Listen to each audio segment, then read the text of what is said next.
இன்றைக்கி சீரக சம்பாவில் சூப்பரான ஒரு சிக்கன் பிரியாணி தான் பார்க்க போகிறோம்.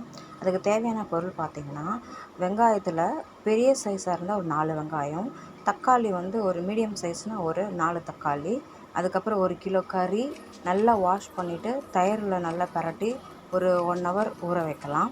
அப்புறம் பச்சை மிளகா, புதினா, கொத்தமல்லி, கரம் மசாலா வகைகள். வாங்க வீடியோக்குள்ளே போகலாம். பாத்திரத்தில் கடலெண்ணெய் தேவையான அளவு ஊற்றிக்கலாம். பட்டை வகைகள் போட்டுக்கலாம். கூட சோம்பும் சேர்த்துக்கலாம். வாசனைக்கு ரொம்ப நல்லாயிருக்கும். 3 பச்சை மிளகா சேர்த்துக்கலாம். உங்களுக்கு காரத்துக்கு ஏற்ற மாதிரி பச்சை மிளகா சேர்த்துக்கோங்க. கட் பண்ணி வச்ச வெங்காயத்தை சேர்த்துக்கலாம்.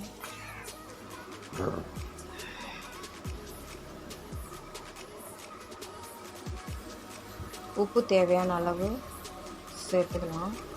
ஏன்னா உப்பு போட்டு வதக்கணும்னா வெங்காயம் சீக்கிரம் வதங்கிடும்.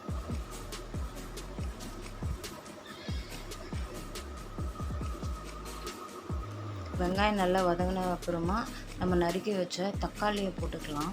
தக்காளி நல்லா பேஸ்ட் ஆகிற வரைக்கும் நல்லா வதக்கிக்கலாம். அதுக்கப்புறம் இஞ்சி பூண்டு பேஸ்ட்டு சேர்த்துக்கலாம்.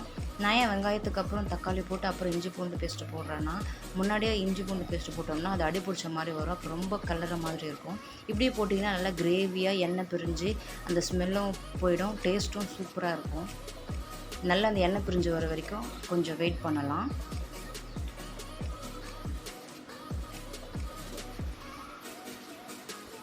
பாருங்கள், எண்ணெய் பிரிஞ்சு நல்லா கிரேவி மாதிரி வந்துடுச்சு. இப்போ நடுவில் இருக்க அந்த இஞ்சி பூண்டு பேஸ்ட்டையும் அந்த தக்காளி கிரேவியும் நல்லா வதக்கிக்கலாம்.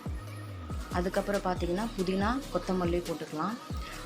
கொத்தமல்லி வந்து புதினா விட கொஞ்சம் ஜாஸ்தி போடுங்க. டேஸ்ட்டுக்கு ரொம்ப நல்லாயிருக்கும். இந்த ஸ்மெல்லும் சூப்பராக இருக்கும். சாப்பிட்றதுக்கே ஒரு இன்ட்ரெஸ்ட்டு வரும்.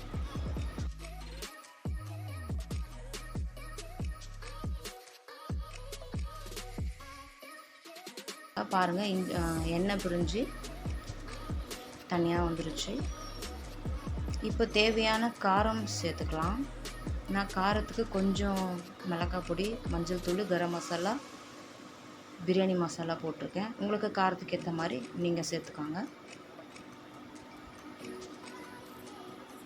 இதை போட்டு இதை நல்லா கிளறி விட்டுக்கலாம். இந்த காரத்தன்மை போகிற வரைக்கும் நல்லா கிளறிக்கோங்க. அதுக்கப்புறம் ஒரு 4 ஸ்பூன் தயிர் ஊற்றிக்கலாம். தயிரை ஊற்றியும் நல்லா கிண்டிக்கோங்க. எல்லாமே நல்லா மிக்ஸ் பண்ணி நல்லா பரட்டி விடுங்க. எதுவும் எங்கே ஓரமாக போய் நிற்காதபடிக்கு நல்லா மிக்ஸ் பண்ணி விடுங்க. இதுலேயும் பார்த்தீங்கன்னா எது போட்டாலுமே நம்மளுக்கு எண்ணெய் பிரிஞ்சு வாங்காதான் அந்த பிரியாணியே நல்லா டேஸ்ட்டு கொடுக்கும்.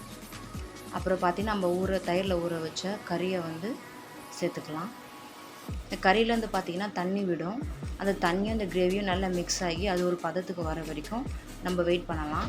கறியை நல்லா வேக வச்சுக்கலாம். பாருங்கள், தண்ணி எண்ணெய் பிரிஞ்சிடுச்சு.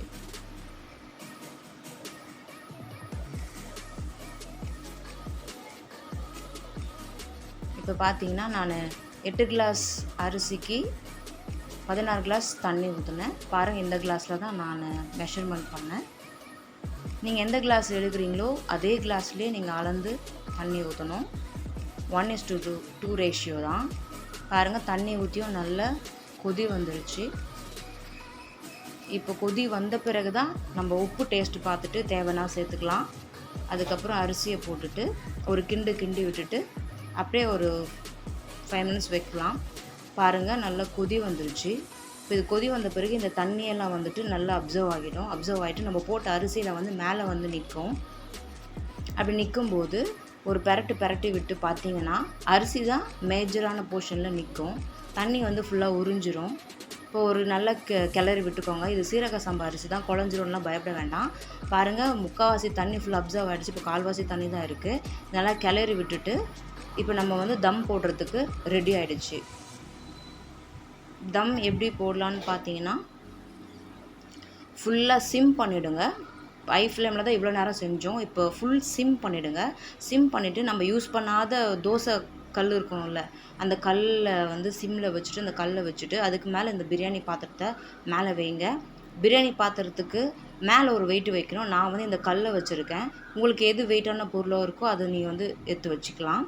பாருங்கள், அது வச்சு 20 மினிட்ஸ் கழித்து நம்ம ஓப்பன் பண்ணோம்னா பிரியாணி பாருங்கள் எந்த பூ மாதிரி இருக்குது. தண்ணி இல்லை, குழஞ்சி போல், நல்லா அருமையாக இருக்குது பார்க்குறதுக்கு. நடுவில் கூட பாருங்கள் தண்ணியே இல்லை பாருங்கள், வாட்டரே கிடையாது. நல்லா அழகாக பூ மாதிரி வந்திருக்கு.